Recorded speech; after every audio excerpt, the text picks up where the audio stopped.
Teddy, would you come and join us? Would you come and join us? Yeah. You're going to say hello? Let me just get a shot of the two of us here. So, are you going to say hello? Beautiful. That's hello. Can we have a welcome? Welcome. Yeah. Hello and welcome to Pet Talk with me, Anna. And can you say your name, please? Can you say your name so we can all hear you? And Teddy, that's right. Okay, so it's Anna and Teddy welcoming back Sue Williamson. Hello, Sue. Hi.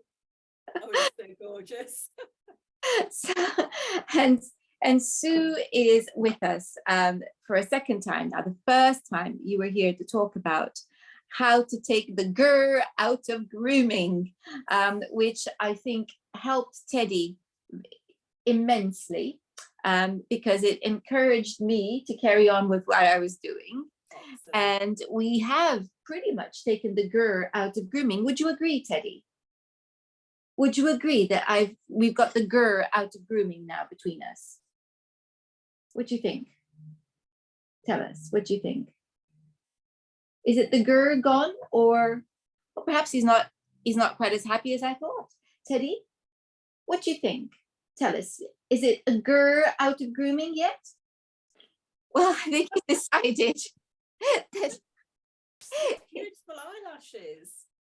He does have beautiful eyelashes, thank you. He's decided he's had enough of the conversation. It's a very hot afternoon. He's not at his best. So he did very well to welcome you and welcome our audience to Pet Talk. So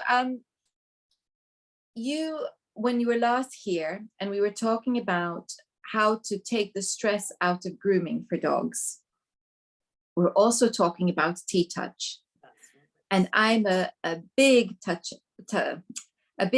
of T Touch because I had the wonderful of being at a great workshop with the wonderful Sarah Fisher. And that was my first experience of T Touch. So let's begin with, what is it? So Tellington T Touch, it's actually called Tellington T Touch Training, and the first T in T Touch stands for trust. So T Touch is all about treating our dogs with trust and respect when we're touching them.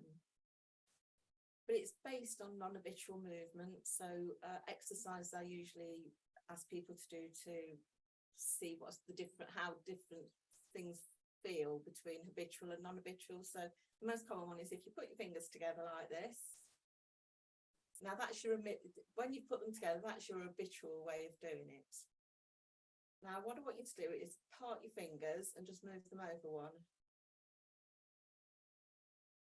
That physically makes me feel, ugh. It just feels really weird, but it brings attention. So non-habitual movements brings attention to the areas that you're touching. So Tellington T Touch is all about non-habitual movements. So the touches in particular are non-habitual. So when we stroke dogs, we usually do a long stroke like this. For Tellington T Touch, the touches are based on circles, lifts and slides. So there's no stroking the dog this way. They call it a circle, but it's actually a circle and a quarter. And you just imagine a clock face and go from 6 to 9 to 12, 3, 6 and back to 9. That's probably the wrong way on the camera. But you start at number 6, go all the way around the clock and then back to 9. And you're not massaging the skin, or you're not skimming over the top of the skin. You're actually moving the skin gently as you go. And that just brings awareness to the dog in that particular area. So it's really good for dogs that have got poor proprioception, that might be a little bit anxious. It can be really good as well for dogs that are a little bit excitable. It can nicely calm them down. So in the salon, it's been, I don't stroke dogs anymore. I T-touch dogs. I never do a proper stroke line. So when dogs come into the salon, I always do a little bit of T-touch to make them feel a little bit more relaxed, a little bit more confident. There are 2 other elements of T Touch is what we call the groundwork, which is where we walk them through labyrinths over cavalettes on different surfaces, and then there's the body wraps that we can use as well. But mainly I use the touches. There are 3 elements to this.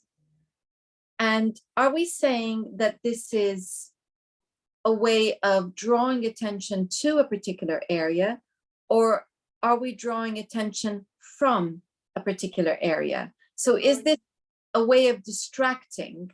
No, we're bringing attention to that area. So my spaniel has decided to come and join me now. So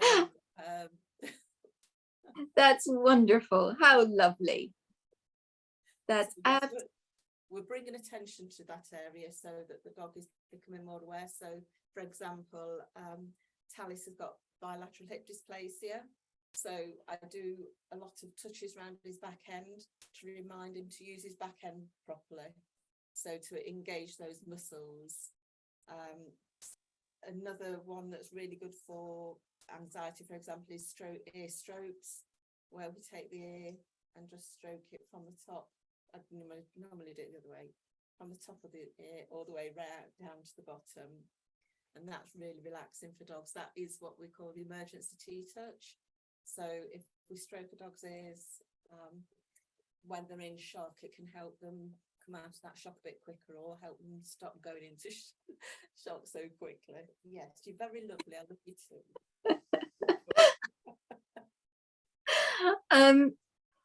I can see that, because Teddy really does like to have his ears stroked. Yeah. You know, he doesn't like his ears touched, funnily enough. It's an interesting contrast, because it all depends on how you're approaching his ears. But if you're approaching them when he's nice and relaxed, and he's going to enjoy that. I'm playing with my hair now. In replacing his ears. So it's if we approach him and he's relaxed, and it's part of, you know, the bonding, then he loves that. And if I'm saying hello to him and I stroke his ears, he likes that too. He doesn't like it if it's in the context of blow drying or anything that is not about affection. Then he doesn't like it. Then he's very particular about people touching his ears. He's very protective of that. So it's very interesting that you're talking about that. And I can see how a dog would find that a relaxing experience. You've sort of already touched on it, but part of the trust in T Touch is that we watch the dog's body language while we're doing T Touch. Some dogs I've found absolutely hate their ear strokes. They just get away from me. So in those cases, you just stop doing it, and that's at that moment. It might mean that later on you can retry it, but if you're doing any T touches and the dog's showing it's aversive to them, then you stop immediately and try a different touch. Because I was curious when you said, you know, about hip dysplasia, and that you're doing T touch in the area and it stimulates the muscles. Yeah. Because I would have thought that that's like a no-go. If I'm sore in this area, I don't want you touching it. Again, that's all part of it. We assess the dog. We touch them all over, try and stroke them all over before we start. Some banging going on outside, sorry.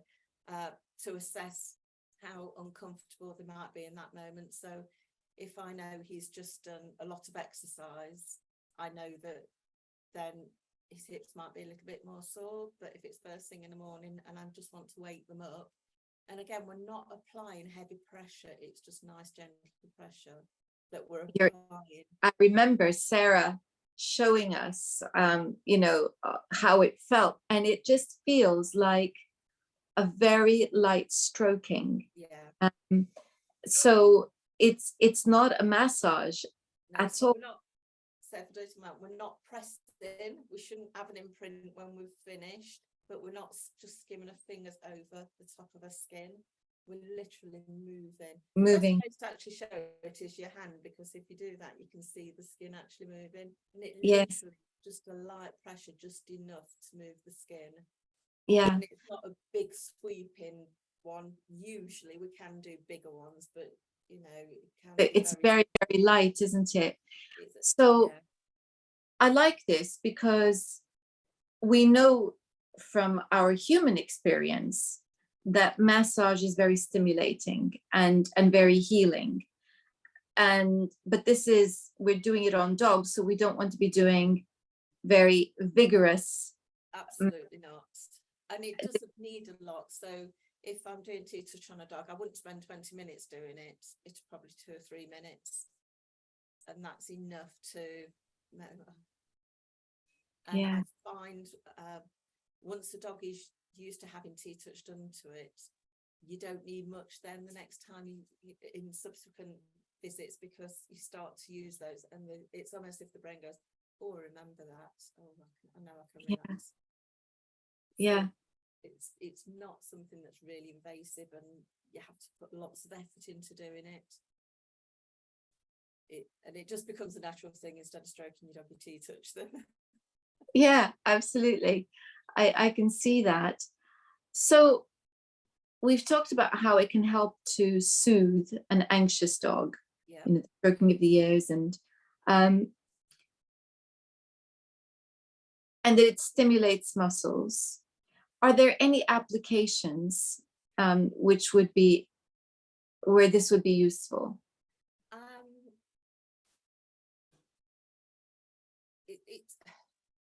It's difficult to say, because there's just so many situations that Tellington T Touch is useful. For example, my spaniel, again, he does hoopers competitions, and he can get a little bit when we go out on our walks, we tend to, I've got a reactive poodle, so we tend to avoid lots of people. We go to places nice and quiet, so he doesn't get that much experience of lots of people. So when we go to shows, when there's a few more people about than he would normally encounter, he goes a bit shy. And I use T Touch before we start to run, just to give him that extra confidence. But again, I'm always watching his body language. Is he happy with me doing this? Does he want me to stop? Am I building confidence in him, or am I just annoying him, basically? So that's the tendency when people start doing T Touches, that they do too much. So instead of doing 2 or 3 circles and then moving your hand away, they'll do 20. And then it's like somebody patting your shoulder or rubbing your shoulder. It can get irritating after a while. Yeah, absolutely. And we, those of us who are around animals, I'm sure we've all had the experience of absently stroking and then being told very clearly that is enough by the animal. And cats, are particularly good at this, at saying enough now. So okay, so that's very interesting. So keep it very short, 2 to 3 circles, and I mean, you can do 2 or 3 circles and then wait a few minutes, then do a couple more, or do a lift, or side. Sorry, my brain's gone complete mush this week. Another area where, another situation that T Touch is really good is at the vets. So my show cocker spaniel who I lost last year, he was always terrified of the vets. But I found with him, because I'd already introduced T Touch at home when he was nice and calm, and he absolutely loved ear strokes, and he got really long silky ears, so I loved doing ear strokes as well. And I found that when I took him to the vets, I started doing the ear strokes as soon as I got in there. That would relax him, that would help him. And also thunder and lightning or fireworks, T Touch is really good for that. So if you've got a dog that's noise sensitive, I would really recommend that you look into T Touch a lot further, because it made a massive difference to my show cocker spaniel Taz. It was about 8 or 9 years ago now. I saw a workshop advertised, and I thought, oh, I'll go and see what it's all about. I'd sort of heard it mentioned here and there. And Taz in particular didn't like loud noises, he didn't like fireworks, didn't like thunderstorms. And I did a 1-day workshop. So So I didn't learn that much. I just learned the basics, but I learned a few touches that could be useful, and I learned how to apply a calming wrap. That was on the Thursday. On the Friday, I went camping. I've got a trailer tent then, so it was quite open to the elements. And we had a thunderstorm while I was there, so I thought ideal time to start putting into practice what I'd learnt. And bearing in mind, I'd only learnt it the day before, so you hadn't had that much experience. But the difference of Taz in that thunderstorm was immense. I did some nice ear strokes and I did some nice circles and I put a wrap on him. And normally in a thunderstorm, he'd be panting, he'd be slobbering, he'd be pacing. And all he did, he sat next to me. It's actually night time, so we were in bed. And every now and again, he'd just do a little shiver. We didn't get any panting, I didn't get any drooling. It was just nice and relaxed next to me. And that gave him sort of the first experience of being relaxed in an environment where normally would be high stress. And towards over the years, I got to the point where I didn't even have to do anything. I just talked nice and calmly to him while there were fireworks going off, and because I'd done all the prep work beforehand, it just go and lay down and relax while the thunderstorm was on or the fireworks going. So that's actually quite an important key element, isn't it? To do it as a matter of course, just when they're happy and relaxed and enjoying it. Yeah. And then when needed, they're more responsive because they're already used to this. So this is, in my practice as a hypnotherapist, an analytical hypnotherapist, this is one of the things, isn't it, is that we pair something very pleasant to create a good association. And then that good association helps us in times when we're feeling stressed. So, I mean, people do this all the time, unconsciously. This is the whole thing about comfort eating, isn't it? It's something that we enjoy, something, that's good when we're feeling happy. So when we're feeling sad or anxious, it becomes our go-to. So it can be, we use it not so wisely, but there are other things that we can do much more consciously to help ourselves when we are stressed and unhappy. And this is a good example of that principle at work. Your dog enjoys being touched in this way, that trust element, he finds it relaxing. So it's like a key word that comes in and says, you don't need to be anxious anymore. Here's this. Here's something else relaxed. And I find that's the issue with anything that we want our dogs to relax. We need to introduce anything when they're relaxed already. It's no use waiting till our dogs are super anxious and then trying to use technique for the first time, because all that happens then is they start to pair that, say for example T Touch, they pair that with an anxious situation. So I think I don't know that you've experienced this. I've had a lot of people telling me that thunder shirts don't work, and of course they're intended for fireworks and thunderstorms. And I think a lot of the time it's because the first time they're used is when there's a thunderstorm or fireworks going on. So they automatically pair this thunder shirt with something scary. So the next time you get that thunder shirt out the cupboard, I'm not putting that on, I know what's going to happen. Exactly. So it's that we need to use to calm them down. We need to introduce it when they're calm already. So yeah. that brain is learning, and that brain can click in just like that when we need to use it in anger sort of thing, when we need to use it in a real situation. Otherwise it becomes a negative association, yeah, rather than a positive association which calms the negative. It now becomes a negative association. So I'm curious now about its use. Are we saying then that it could be helpful when an animal is in pain because of that pleasant association, that automatically endorphins are released? Yeah, and also, you know what it's like yourself, if you do your go-to when you're a bit stressed, or when you, I mean, I don't know about you, but if you've got discomfort somewhere, you tend to rub it.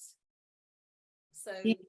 why wouldn't we do that for dogs? Obviously, if I'm in pain, I'm not going to press on really hard, but just a nice massage, gentle rub over it can be really, because it's stimulating the nerves, it's stimulating the endorphins that can help repair the body. And that's really what we're wanting to do.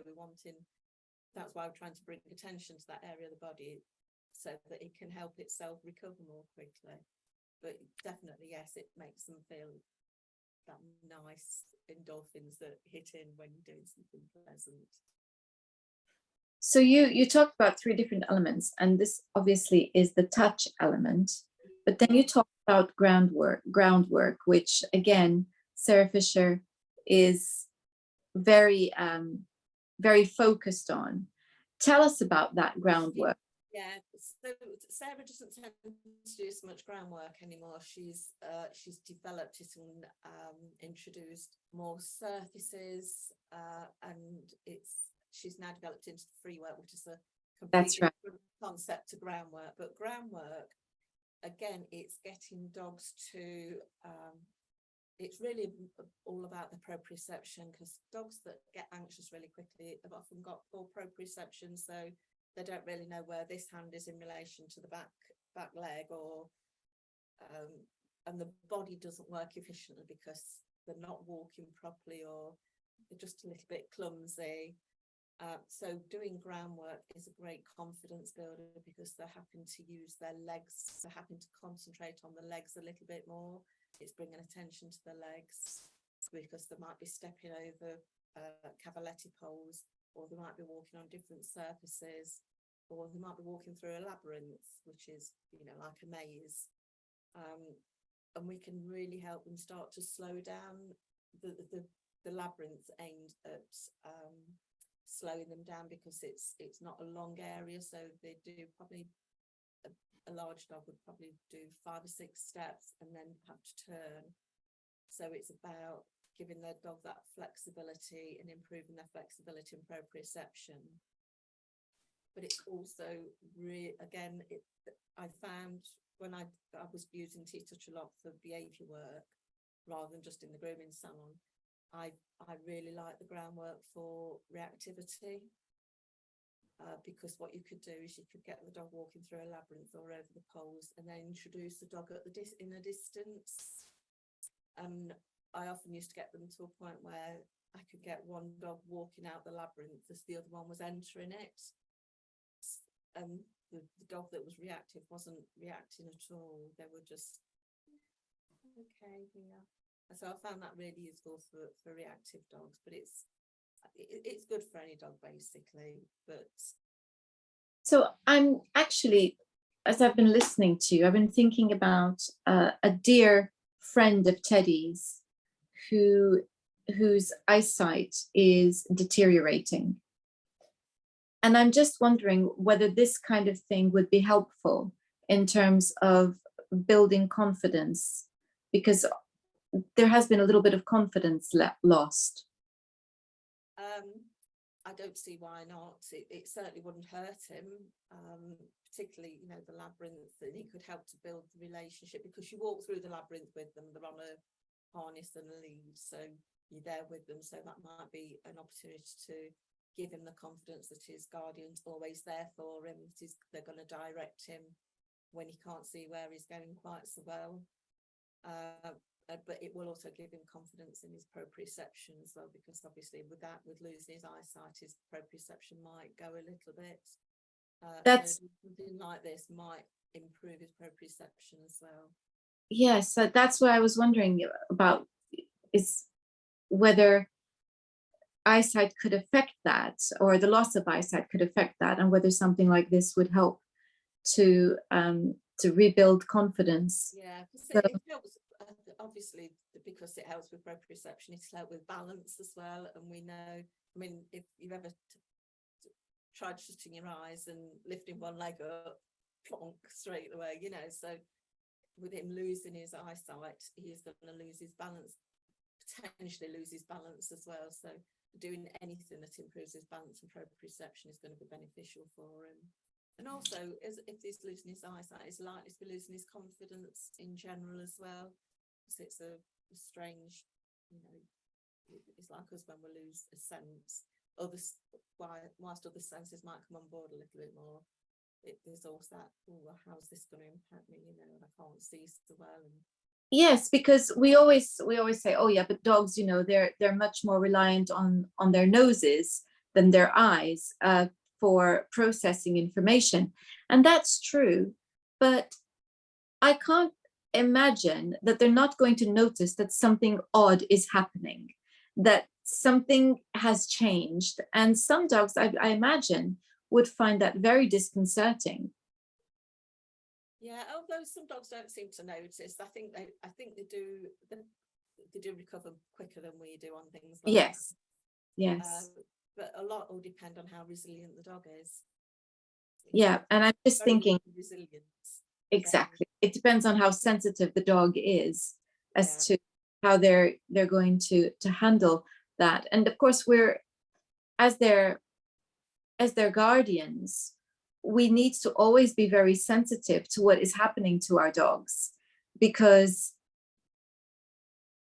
we might think something is a big thing and they're not bothered, or we might actually think something is very little and they're very bothered.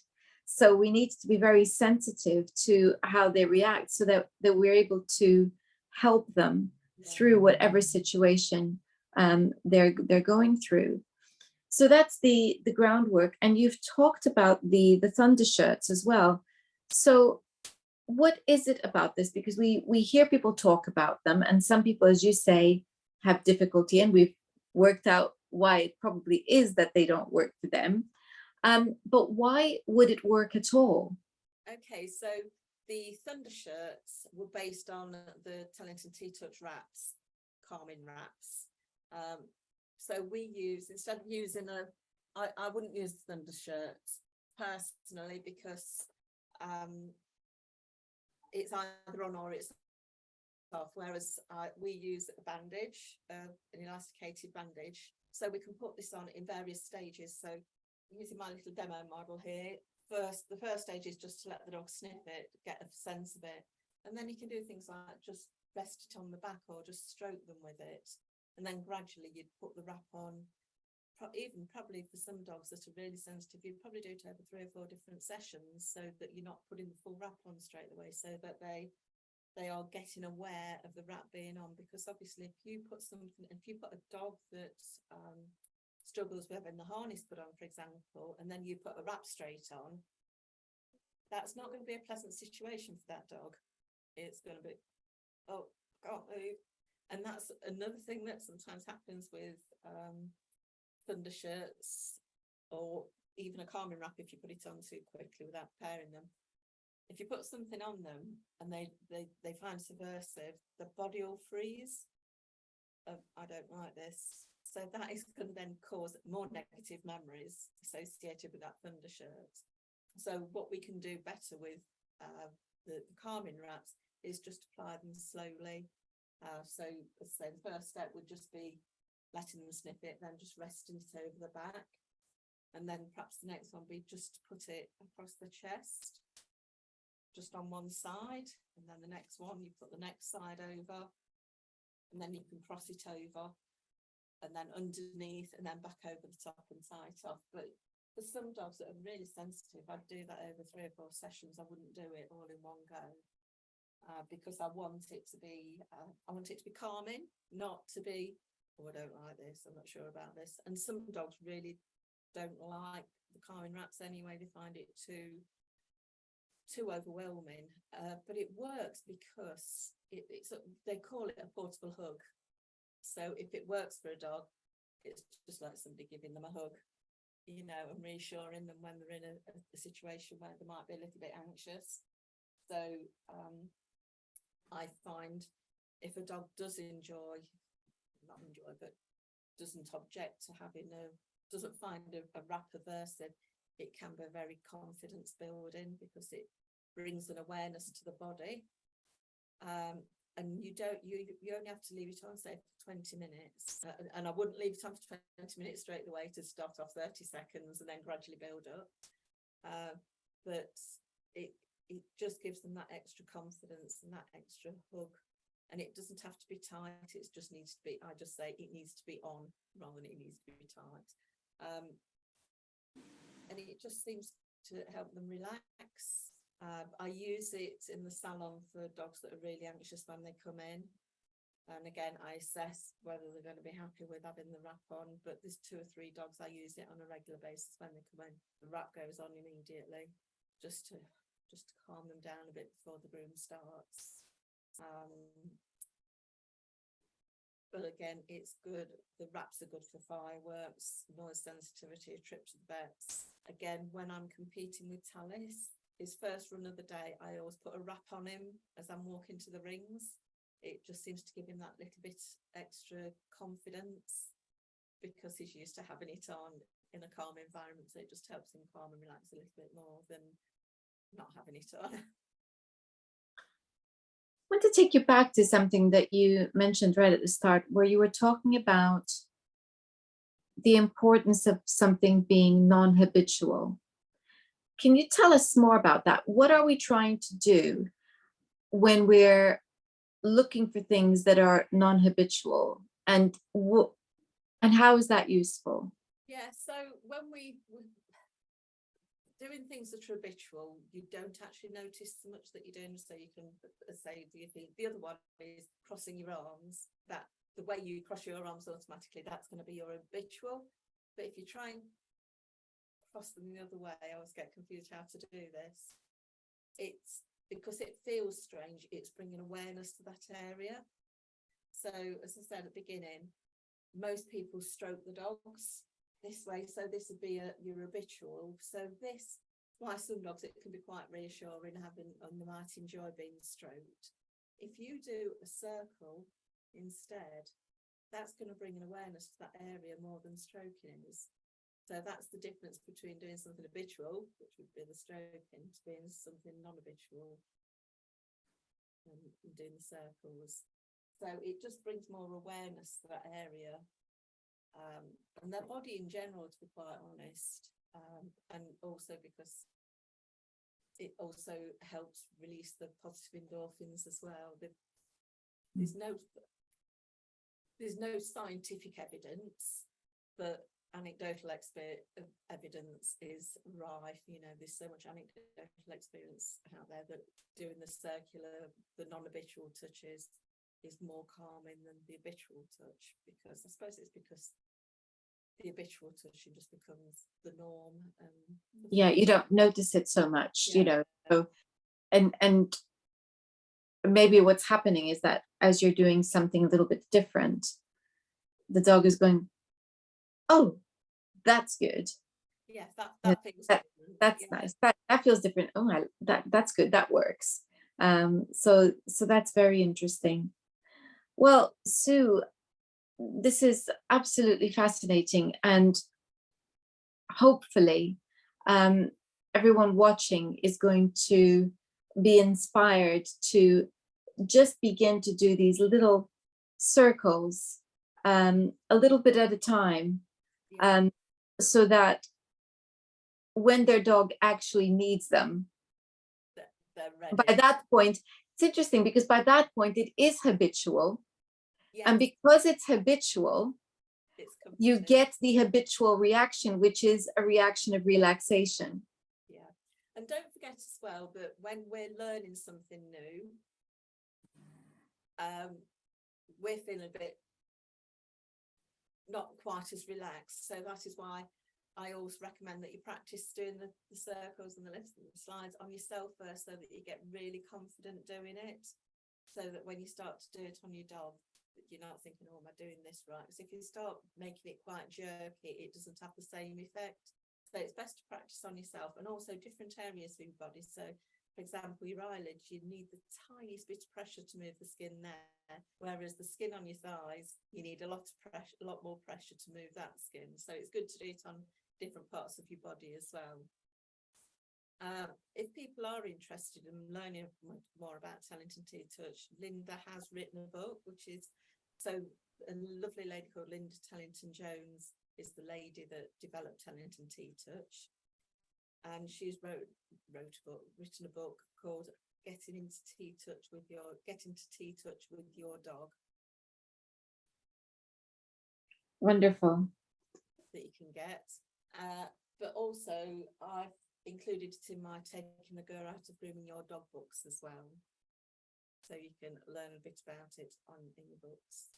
And if you are a groomer or you groom your own dog, I've got a webinar on my educational portal, which is www.takingthegirl.co.uk, and there is a webinar package on the portal about T Touch for grooming. Wonderful. I am going to be putting a link to your website in the description box so that everyone can find you easily. Lovely. So thank you so much for your time today. You're welcome. It's been a pleasure again. Thank you. And thank you all for watching. And until next time, goodbye.